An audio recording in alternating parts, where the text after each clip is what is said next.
về với anh. Không, tôi không bao Anh giờ. mới là chồng của em, không phải là thằng Tín. Không bao giờ về căn nhà đó, anh bỏ tôi ra. Đi về với anh. Hoa, nhà với anh. Anh bỏ tôi ra. Anh sẽ không cho em đi đâu cả. Không, Đi. anh bỏ tôi ra. Em phải về với anh. Không. Đi. Không, anh bỏ tôi ra. Anh mới là chồng của em. Đi. Bỏ tôi. Đi Tôi về. không đi. Anh sẽ đưa em về. Tôi không đi, anh bỏ tôi ra. Đi. Anh bỏ tôi ra, bỏ tôi ra. Đi. Bỏ tôi ra.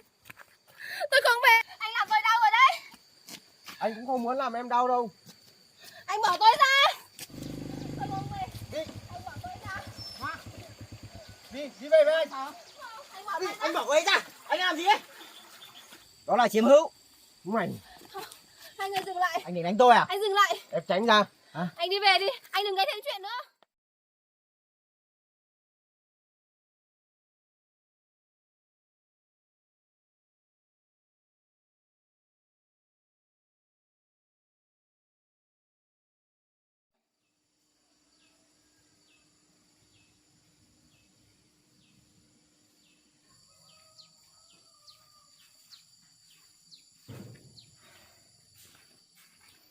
Mẹ chưa nấu cơm à? Mày còn biết đường về nhà cơ à? Mẹ, là làm sao thế? Mẹ lại làm sao à? Mày còn hỏi được cô đấy à? Mày cả ngày chạy đến con Hoa, hết mua áo rồi lại mua đồ ăn. Rồi bây giờ thì hay rồi, người ta đến tận nhà mình. Ai đến nhà mình cơ? Mày còn hỏi ai? Mẹ thằng Hưng chứ ai? Mẹ của Hưng đến đây. Bà ấy đến đây làm gì? Đến làm gì à? Nó đến nói chuyện với thằng con trai quý hóa của tao. Bà ấy nói rằng mày đang cướp vợ con trai của bà ấy. Bà ấy nói con cướp vợ người khác. Chứ còn gì nữa. Bà ấy nói hôm nay với thằng Hưng lên đón con Hoa về. Mày đứng trước cửa bảo mày đuổi hai mẹ con nó về. Mày như chồng con Hoa không bằng. Còn thằng Hưng thì mới phải người ngoài. Thế mẹ có hỏi tại sao con lại đứng ra không? Ta không cần hỏi. Đó là chuyện vợ chồng của người ta. Mày có quyền gì mà chen vào? Con chen vào vì họ đang ép Hoa đi về với họ. Đó là vợ của thằng Hưng. Chồng nó đến đón nó về có gì là sai? Sai ở chỗ là cô ấy không muốn về. Vợ chồng cãi nhau. Chồng đã cũng xuống nước xin lỗi rồi. Cả mẹ chồng cũng đến tận nơi mời về. Nó còn mất gì nữa? Mẹ chỉ nghe một phía đã kết luận hết rồi sao? Một phía gì? Người ta là mẹ chồng của nó. Người ta còn hạ mình đến nhà mình nói chuyện, bảo con dâu bỏ nhà đi. Mày ngày nào cũng bám theo. Hàng xóm mà biết chuyện, mẹ mày lấy mặt mũi đâu ra đường. Mẹ sợ hàng xóm nói, nhưng mẹ có từng sợ Hoa bị tổn thương không? Mày đừng có mà lôi nó ra cái mẹ. Mày là thanh niên đàng hoàng, trai chưa vợ, thiếu gì con gái đàng hoàng. Tại sao mày không đi yêu người khác? Tại sao con cứ bám vào người đã có chồng lại có con với người khác nữa? Thế mẹ đã nói đủ chưa? Chưa. Mẹ còn chưa nói hết. Nó còn chưa ly hôn. Trên giấy tờ nó vẫn là vợ thằng Hưng. Còn mày cứ ngày ngày lui tới, người ta sẽ nói mày chen vào gia đình người khác. Con có biết không? Người ta sẽ nói mẹ không biết dạy con. Mẹ xấu hổ vì mày lắm rồi đấy. Mẹ xấu hổ vì con giúp một người đang gặp khó khăn hay sao? Con đừng có mà đánh giá chuyện. Giúp một lần là giúp hai lần cũng được. Nhưng mày hết lần này đến lần khác chạy đi hộ nó, bảo vệ nó, mua đồ cho nó. Cái mẹ vì nó. Con bảo cái này là giúp sao? Sao? Mẹ nói chúng tin đen rồi à? Không cái được nữa à? Mày có tình cảm với nó đúng không? Đúng. Mày nói cái gì? Con nói con có tình cảm với Hoa. Con thương cô ấy. Con không phủ nhận. Mày điên rồi. Mày điên thật rồi. Một người đàn bà đã có chồng, nhưng mà mày bảo yêu nó à? Tại sao con lại không được thương cô ấy? Vì cô ấy không thuộc về mày. Hoa không phải là đồ vật, không thuộc về ai cả. Cô ấy là một con người. Cô ấy có thể lựa chọn cuộc sống của mình. Quyền lựa chọn. Nó có chồng rồi, có con rồi, nó phải sống với chồng nó. Kể cả khi người chồng đánh cô ấy, kể cả khi đuổi cô ấy ra khỏi nhà, cô ấy không có chỗ nào để mà đi. Kể cả khi gia đình chồng của cô ấy coi cô ấy như người ở. Mày nghe nói kể, mày tin hết sao? Con không chỉ nghe, con còn nhìn thấy lúc cô ấy không có nơi nương tựa. Con thấy cô ấy cúi đầu xin từng chỗ ở. Con thấy cô ấy còn nhịn đói. Con thấy cô ấy ôm bụng mà vẫn cố gắng đi làm. Cô ấy sợ hãi mỗi khi nhắc đến nhà chồng. Mẹ có biết những lúc cô ấy thế nào không? Một người phụ nữ đang mang thai, không tiền, không nhà, không có ai đứng ra bảo vệ. Cô ấy ngủ còn phải giật mình, ăn một bữa còn phải nghĩ đến ngày mai. Cô ấy sợ bị người ta đuổi đi, sợ con mình không có nơi để về. Mẹ chưa từng nhìn thấy những chuyện đó. Mẹ chỉ nghe một người đến đây kể vài câu, rồi mẹ lập tức quay sang kết tội Hoa. Dù nó có khổ cũng không đến lượt mày lo. Nếu ai cũng nói không đến lượt mình, thì lúc cô ấy đuổi ra khỏi nhà thì ai giúp? Khi cô ấy bị bắt nạt thì ai đứng ra? Khi cô ấy tuyệt vọng còn ai hỏi cô ấy muốn sống hay không? Mày giúp đủ rồi, mày đã cho tiền thuê nhà ở, đã mua đồ, đã bảo vệ nó, như thế là quá đủ rồi. Từ giờ con hãy tránh xa nó ra. Con không thể. Mày nói lại xem. Con không thể bỏ mặc Hoa ngay lúc này. Tại sao lại không thể? Vì con đang biết cô ấy đang phải đối diện với những gì. Nhà chồng ép cô ấy quay về, người ta dị nghị. Ngay cả mẹ cũng nhìn cô ấy bằng ánh mắt khinh thường. Nếu con không quay lưng thì cô ấy còn ai nữa? Mày coi mẹ là người xấu sao? Con không nói mẹ xấu, nhưng mẹ đang bất công. Mày dám bảo mẹ mất công? Đúng, mẹ chưa từng hỏi Hoa một câu. Mẹ chưa từng nghe cô ấy kể. Mẹ chỉ nghe mẹ Hưng nói cô ấy đi theo trai. Rồi mẹ tin ngay. Mẹ có biết người đàn bà ấy đối xử với Hoa như thế nào không? Tao không cần biết. Đó chính là vấn đề đấy mẹ ạ. Mẹ không cần biết cô ấy đau như thế nào. Mẹ chỉ cần biết hàng xóm sẽ nói gì. Mẹ chỉ cần biết người khác có cười vào mặt mẹ hay không. Mẹ coi danh dự của mình lớn hơn cuộc đời của một người phụ nữ. Mày im đi. Mày nói cái gì? Mẹ đánh đi. Mày càng ngày càng láo. Tao nuôi mày từ nhỏ đến giờ, tao chưa từng cho mày thiếu thứ gì. Nhưng bây giờ chỉ vì một người đàn bà mà mày bảo mẹ bất công. Con đã biết mẹ vất vả nuôi con cảm ơn mẹ. Nhưng con biết lòng biết ơn không có nghĩa là con phải nghe theo lời của mẹ. Tao là mẹ mày. Mẹ là mẹ con, nhưng con là một người trưởng thành. Con có suy nghĩ, có lương tâm, có quyền quyết định của mình. Quyền quyết định của mày là đi cướp vợ người khác à? Con không cướp của ai cả. Hoa không thuộc về Hưng. Chỉ vì một tờ giấy kết hôn, một cuộc hôn nhân mà vợ bị đánh, bị đuổi ra khỏi nhà, bị bỏ mặc, thì tờ giấy ấy không thể biến sự tàn nhẫn thành tình yêu được. Nhưng nó còn chưa ly hôn. Cô ấy tự quyết định về chuyện đó. Mày đang mong nó ly hôn để lấy nó phải không? Con không ép Hoa ly hôn, con cũng không bắt cô ấy phải chọn con. Nhưng con tôn trọng quyết định của cô ấy. Mày nói nghe hay lắm, nhưng thực chất mày muốn nó bỏ chồng. Con mong cô ấy thoát khỏi sự đau khổ. Còn cô ấy chọn con hay không là do cô ấy. Tao không chấp nhận, tao tuyệt đối không chấp nhận cho con Hoa bước chân vào cái nhà này. Mẹ chưa từng cho cô ấy cơ hội. Tao không cần cho. Một người đang mang thai, đang vướng chồng, tao tuyệt đối không chấp nhận con dâu này đâu. Còn chưa nhắc đến chuyện cưới xin. Nhưng trong đầu mày đã có rồi, mày tưởng tao không nhìn ra.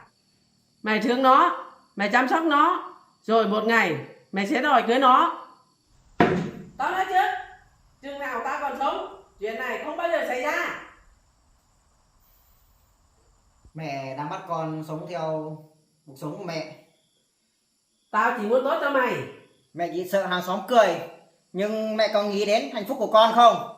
Tao làm thế thì có gì sai? Hoa đã chịu rất nhiều tổn thương, nhưng mà cô ấy chưa hại ai bao giờ. Tao nhìn đời nhiều hơn mày. Tao biết đàn bà như nó muốn gì. Mẹ không được xúc phạm Hoa. Mày còn dám cướp mà. Con yêu cầu mẹ tôn trọng một người chưa làm gì có lỗi với mẹ. Sai ở chỗ là vì nó đã có chồng, mà nó còn dám đến quyến rũ con trai tao. Từ hôm nay tao cấm mày đến gặp nó.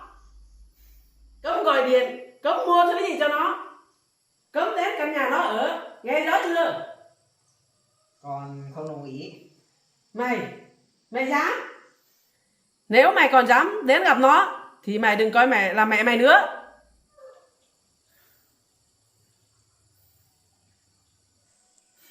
Mẹ, một em con phải lựa chọn như vậy sao? Đúng. Hoặc là nghe mẹ, hoặc là mày cút đi theo con Hoa. Mẹ làm tất cả cũng chỉ vì tương lai của con thôi. Bây giờ thì con chưa hiểu, nhưng sau này con sẽ cảm ơn mẹ. Con chỉ sợ sau này mình hối hận khi không nghe theo con tim của mình. Mày Con không bỏ mẹ, nhưng con cũng không bỏ Hoa. vậy là mày chọn Hoa. Con chỉ chọn điều con cho là đúng thôi. Thế là cút. Mày không nghe lời tao thì mày cút khỏi ra cái nhà này. Cút đi. Đi ở với con Hoa của mày đi. Để xem nó có chứa nổi mày không. Mày đang làm gì đấy? Mẹ đã không muốn nhìn thấy con thì con đi.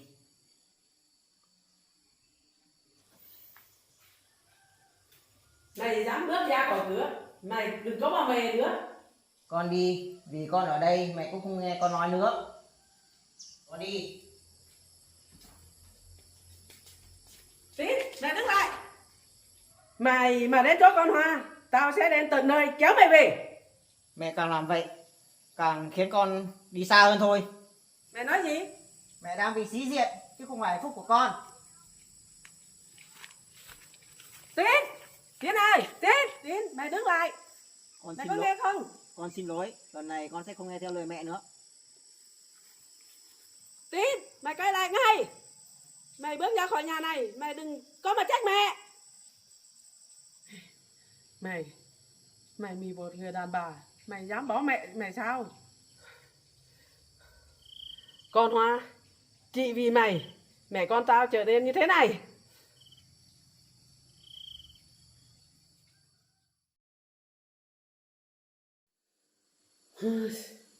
Thằng con bất hiếu, chị vì một người đàn bà mà dám cãi lại mẹ.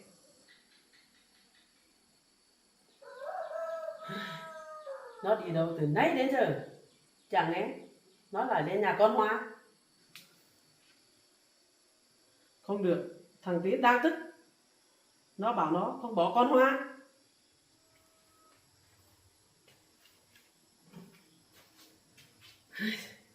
Biết đâu bây giờ nó lại chạy đến đó rồi. Phải làm thế nào bây giờ? Phải làm thế nào ngăn được thằng Tín đây? Con thương Hoa, con không bỏ mặc cô ấy. Mẹ có quyền khuyên, nhưng không có quyền điều khiển cuộc đời con.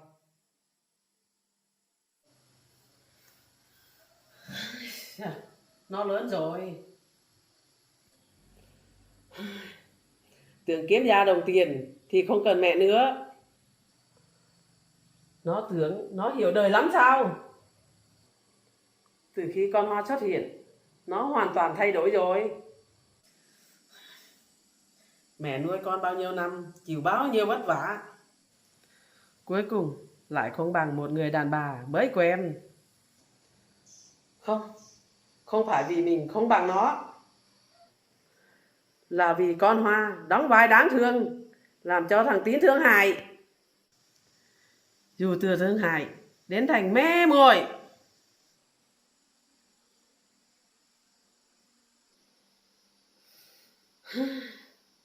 Mình đã nói với thằng Tín bao nhiêu lần rồi. Nói nhẹ cũng có, nói nặng cũng có, mắng cũng có. Nhưng nó có nghe đâu.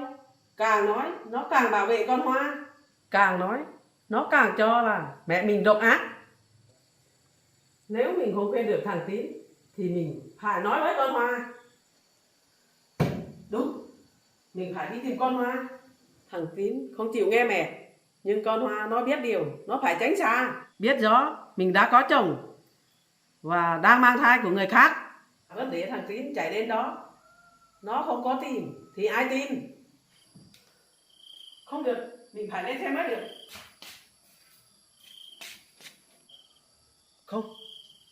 Không, mình phải nghĩ cho thật kỹ. Mình lên đó, thằng Tín lại bảo mình bắt nạt con Hoa. Không được. Bây giờ mình không được chửi bới, không được động tay. Chỉ cần nói cho nó hiểu một chuyện. Nếu nó còn giữ thằng Tín bên cạnh thì nó chính là phá nát tình mẹ con. Nếu nó còn thương thằng Tín thì phải tránh xa thằng Tín. Nếu nó còn không hiểu thì nó chẳng tốt đẹp như lời thằng Tín nói. Giờ này mà thằng Tín vẫn chưa về, tao phải lên xe mới được. Để lâu nó càng lún sâu, đến lúc con Hoa ly hôn thật, nó sẽ đòi cưới cho bằng được.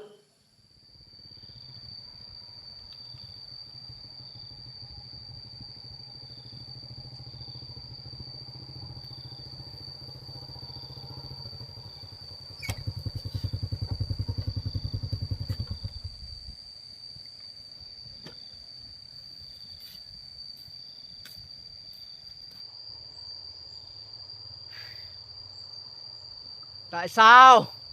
Tại sao? Tại sao? Tại sao mọi người lại muốn trách mắng cô ấy?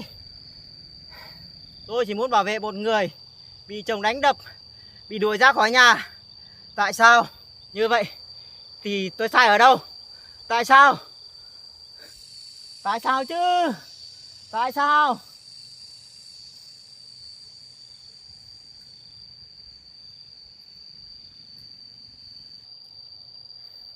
Mình sẽ xin lỗi mẹ vì mình đã lớn tiếng, nhưng mình sẽ không bỏ mặc Hoa.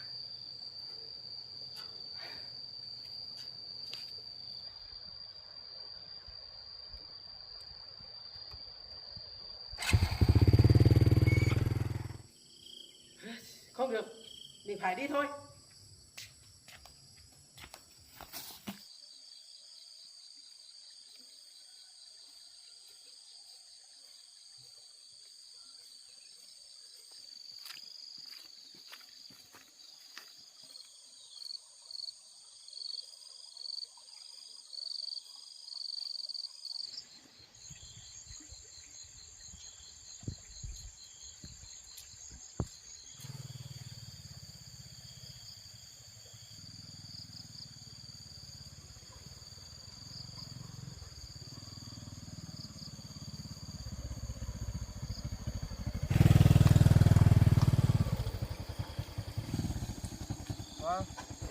Hoa, em đi đâu vậy?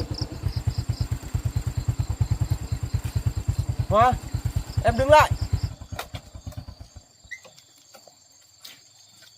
Hoa, Hoa, em dừng lại. Anh đừng có đi theo tôi. Hoa, anh chỉ muốn nói chuyện với em một chút thôi mà.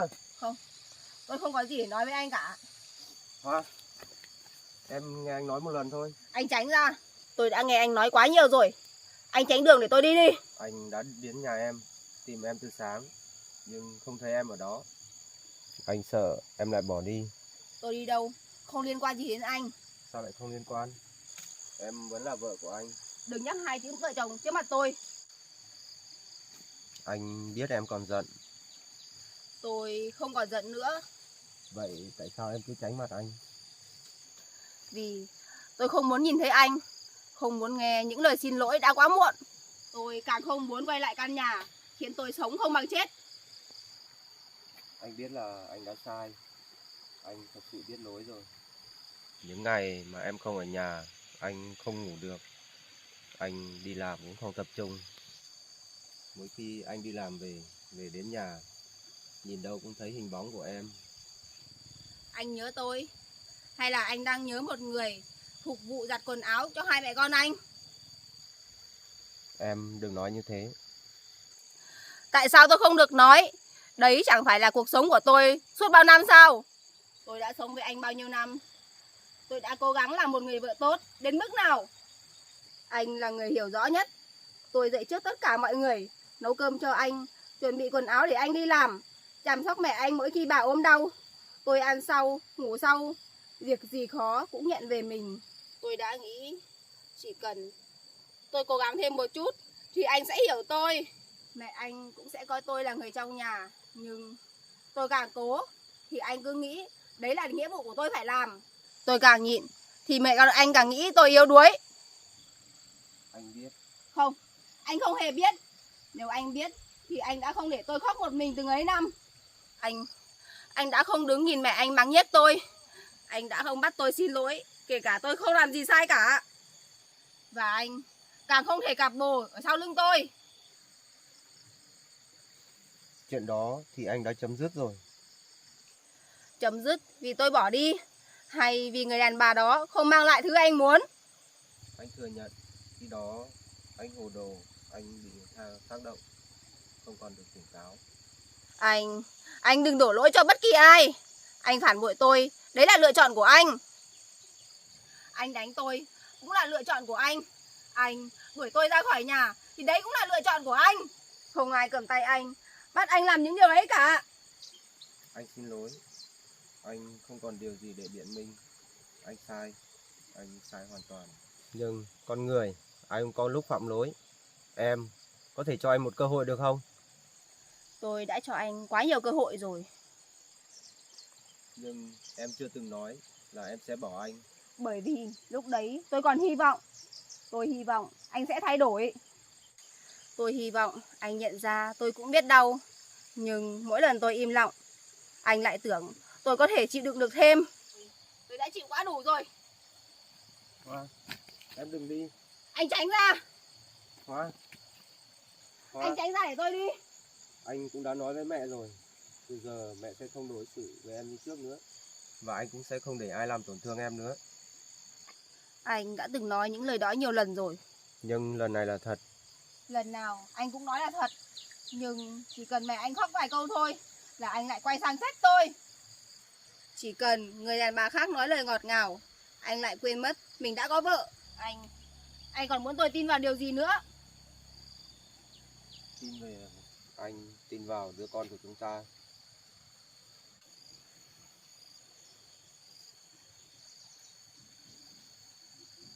Đứa con cần có cha, nó cần sinh ra trong một gia đình đầy đủ. Em có thể giận, có thể trách anh, nhưng đừng vì lỗi của anh mà khiến con không có cha bên cạnh. Một gia đình đầy đủ không phải chỉ cần có đủ một người cha và một người mẹ. Nếu trong căn nhà đấy chỉ có sự sợ hãi, chỉ có tiếng quát mắng, chỉ có một người phụ nữ mà ngày nào cũng phải cúi đầu, thì đó không phải là gia đình mà là nơi giam cầm. Anh sẽ thay đổi. Thay đổi hay không là việc của anh.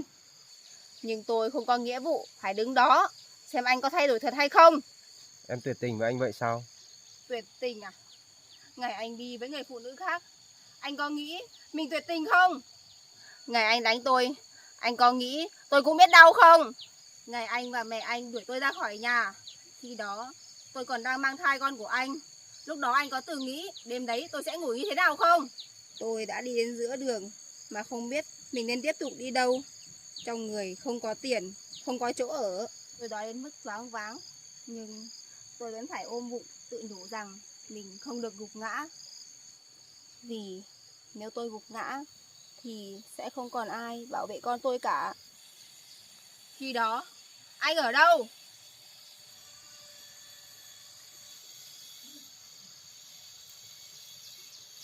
Anh không ở đó. Anh chưa từng tìm đến tôi. Bây giờ tôi đã có thể tự sống được. Khi có người biết tôn trọng tôi thì anh mới tìm đến tôi. Anh đã sai rồi. Em muốn anh làm gì để chuộc lại? Anh ra khỏi đây đi. Hoa, Anh đi về đi. Đừng làm phiền cuộc sống của tôi nữa. Tôi đã chịu đựng từng ấy năm là quá đủ rồi. Anh đừng có mơ tôi sẽ quay về với anh. em nói thật sao? Tôi chưa bao giờ tỉnh táo như lúc này. Em không còn tình cảm gì với anh nữa. Tình cảm của tôi đã chết từ khi anh đuổi tôi ra khỏi nhà. Không, không phải vì những chuyện đó. Anh nói cái gì? Em thay đổi nhanh như vậy, nhất định là có lý do khác. Tôi đã nói đủ lý do rồi. Là vì Tín phải không? À vì nó phải không? Chính vì nó ở bên em, nó mua đồ cho em, nó bảo vệ em. Nó đứng trước mặt của anh như thể nó là chồng của em. Cho nên em mới không quay về với anh. Anh đừng có lôi Tín vào. Tại sao không được lôi nó vào? Nếu không có nó thì em đã quay về rồi. Anh nhầm rồi. Anh không nhầm. Nó đã làm em tin rằng em có thể sống không cần anh. Nó đứng đằng sau xúi giục em ly hôn đúng không? Ai nói với anh chuyện đó? Vậy là thật à? Em đã nghĩ đến chuyện ly hôn. Đúng, Em nói gì? tôi muốn ly hôn. Không, tôi không đồng ý. Anh không đồng ý hay không, tôi vẫn sẽ ly hôn. Là thằng Tín bảo em làm vậy đúng không? Không ai bảo tôi cả, đó là quyết định của tôi. Em nói dối. Nếu không có nó bên cạnh, em đã không rời bỏ anh. Anh nghĩ tôi không dám sống nếu thiếu anh sao? Anh nghĩ chỉ cần anh đưa tay ra thì tôi sẽ biết ơn mà đi theo anh sao? Nhưng anh sai rồi. Kể cả có Tín hay không, tôi cũng sẽ không bao giờ quay về. Em nói anh là một kẻ tồi tệ đến thế sao? Tôi không cần nói. Những gì anh nói ra nó đã tự trả lời rồi. Anh tránh ra, tôi còn đi chợ. Hoa, em thật sự không cho anh một cơ hội nữa sao? Không, Thật Anh- sự không? anh tránh ra, không. Dù vì đứa con, Anh đừng lấy con ra ép tôi. vì tôi là cha của nó. Dù là cha, anh cũng không có quyền ép mẹ nó sống cùng anh. Nhưng anh là chồng của em. Bây giờ sắp không còn rồi. Hoa, Anh tránh ra, Hoa, anh Hoa, bỏ tôi ra. đi về với anh. Không, tôi không bao Anh mới giờ, là chồng của em, không phải là thằng Tín. không bao giờ về căn nhà đó. Anh bỏ tôi ra, Đi về với anh. Hoa, đi nhà với anh. anh bỏ tôi ra. Anh sẽ không cho em đi đâu cả. Không, Đi. anh bỏ tôi ra. Em phải về với anh. Không. Đi. Không, anh bỏ tôi ra. Anh mới là chồng của em. Đi. Bỏ tôi. Đi Tôi về. không đi. Anh sẽ đưa em về. Tôi không đi, anh bỏ tôi ra. Đi. Anh bỏ tôi, Đi. anh bỏ tôi ra. Đi. Bỏ tôi ra. Tôi không về, Anh tôi cho ra. anh về. Anh làm tôi đau rồi đấy. Anh cũng không muốn làm em đau đâu. Anh bỏ tôi ra.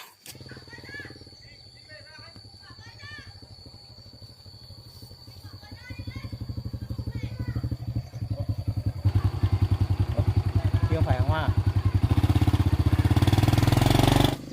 Tôi không về. Đi. Anh bỏ tôi ra. Đi về với anh. Anh bỏ tôi ra. Anh bỏ cô ấy ra. Anh làm gì đấy? Mày làm gì ở đây? Tôi đang hỏi anh mới đúng. Anh đang làm cái trò gì ở đây?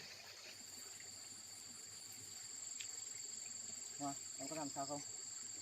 Tay em đỏ hết rồi. Anh ta có làm em đau chỗ nào nữa không? Em không sao. Anh ta chỉ kéo tay em. Kéo tay em đến mức như thế này cơ à? Đỏ như thế này mà em nói bảo không sao à? Em thật sự không sao. Anh cứ bình tĩnh đi. Tránh sao vợ tôi ra. Anh đang làm cái gì đấy? Tôi không tránh đây. Mày nói gì? Tôi nói tôi không tránh. Anh đang cưỡi ép cô ấy giữa đường. Tôi nhìn thấy tôi phải ngăn lại. Nhưng đây là chuyện vợ chồng tao. Không đến lượt mày xen vào. Nếu anh nói chuyện đàng hoàng tôi sẽ không cần xen vào. Nhưng anh đang dùng sức kéo một người phụ nữ đi theo mình. Anh gọi đó là chuyện vợ chồng sao? Hoa là vợ hợp pháp của tao. Tao đưa vợ tao về nhà thì có gì sai? Tôi không muốn đi với anh. Em im đi. Anh nói chuyện cho tử tế vào. Mày câm miệng. Tao đang nói chuyện với vợ của tao. Tôi đã nói rồi. Tôi với anh không còn là gì nữa. Không còn là gì? Em nói lại xem. Tôi không muốn tiếp tục sống với anh. Anh đừng bám theo tôi nữa. Đừng tìm đến là tôi. Đừng chặn đường tôi. Và đừng lấy danh nghĩa chồng ra để ép buộc tôi. Mày tránh ra. Không. Tao nói lần cuối. Mày tránh xa vợ tao ra. Tôi cũng nói lần cuối với anh. Hoa không muốn đi với anh.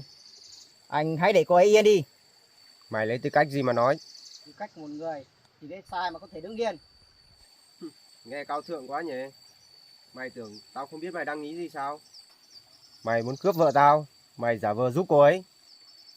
Rồi ngày nào cũng bám lấy cô ấy. Mày chờ cô ấy bỏ tao để chạy theo mày. Anh đừng lấy suy nghĩ của mình để đo người khác. Mày không có ý gì với cô ấy. Tôi có tình cảm với Hoa. Tôi chưa từng ép cô ấy phải chọn tôi. Tôi cũng chưa từng xúi giục cô ấy bỏ anh. Cô ấy muốn sống thế nào là quyền của cô ấy. Mày dám thừa nhận? Tôi không làm chuyện gì sai cả. Tôi không phải giấu. Đúng là cái loại mặt dày. Còn anh có tư cách gì để nói người khác? Mày nói cái gì? Anh nên đi về với cô thư ký của anh đi. Chẳng phải trước đây anh đã bỏ mặc vợ mình để theo cô ấy sao? Bây giờ Hoa không cần anh nữa. Bây giờ anh mới nhớ mình là chồng à? Mày muốn chết à? Anh định lấy tôi sao? Anh cứ thử đi. Đó không phải là tình yêu. Đó là chiếm hữu. Mày, Hai người dừng lại. Anh định đánh tôi à? Anh dừng lại. em tránh ra. Anh đi về đi. Anh đừng gây thêm chuyện nữa. Em bảo vệ nó. Em còn dám đứng chắn trước mặt nó. Em sợ tôi đánh nó sao? Tôi không muốn ai đánh nhau vì tôi cả. Không, em đang bảo vệ nó. Hóa ra em bỏ anh là vì nó. Không, anh đừng tự lừa dối chính mình nữa. Tôi bỏ anh là vì chính anh. Em đuổi lại đi. Anh ta đang mất bình tĩnh. Anh biết. Mày giỏi lắm. Mày còn đóng vai người bảo vệ trước mặt tao à? Này, anh Hưng, tôi còn một chuyện muốn nói rõ với anh. Tôi đã nộp đơn ly hôn rồi. Em nói gì? Tôi đã nộp đơn ly hôn rồi. Hồ sơ đã được tiếp nhận. Sắp tới, người ta sẽ mời anh lên làm việc. Không, không thể nào. Em không dám làm chuyện đó. Tôi đã làm rồi. Ai đưa em đi? Có phải là nó không? Không ai đưa tôi đi cả. Là tôi tự đi. Nó xúi em. Không ai xúi giục tôi. Tôi đã chịu đựng anh đủ rồi. Tôi đã nộp đơn vì tôi không muốn tiếp tục là vợ anh nữa. Chúng ta chưa ly hôn đâu. Trên giấy tờ em vẫn là vợ của anh. Thì anh cứ chờ thủ tục hoàn tất đi. Kể từ hôm nay tôi sẽ không quay về nhà của anh nữa. Tao không đồng ý ly hôn. Đó là quyền của anh. Nhưng tôi sẽ làm đến cùng. Tôi sẽ không rút đơn. Anh nói gì cũng vô ích. Tín, tao nói lại lần cuối. Mày tránh xa vợ tao ra. Không thì tao sẽ báo công an. Anh cứ báo đi. Tao sẽ báo công an. Mày tưởng tao không dám à? Anh thích làm gì thì cứ làm. Tôi không làm gì sai cả. Tôi không phải sợ. Mày đang qua lại với vợ người khác đấy. Mày sẽ phải trả giá. Tôi chờ. Mày cứ chờ đấy.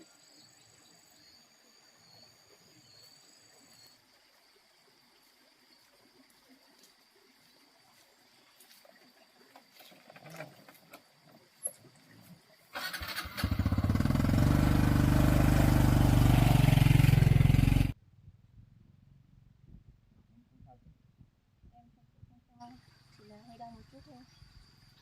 Sau này em đừng đi một mình ở đoạn đường vắng như thế này nữa nhé. Em chỉ định đi ra chợ mua ít đồ thôi. Anh biết. Sợ anh ta còn quay lại.